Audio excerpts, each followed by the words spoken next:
if Martin Romualdez win this balasahan sa loob ng Kamara, wala na makakatalo kay Martin. Kasi ang hirap talunin ng majority party, mga kababayan ko. Number one, hindi mo basta-bastang kayang kalantarin yan.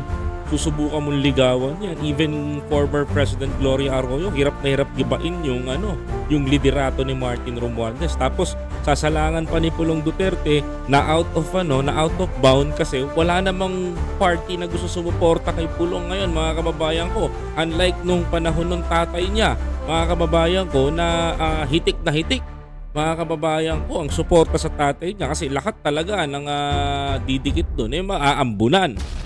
Ang nangyayari ngayon, mga kababayan ko, na sinusubukan, nagkakaroon ngayon ng conclusion sa loob ng Kongreso kung sino ba talaga ang pwedeng ipalit kay Martin Romualdez.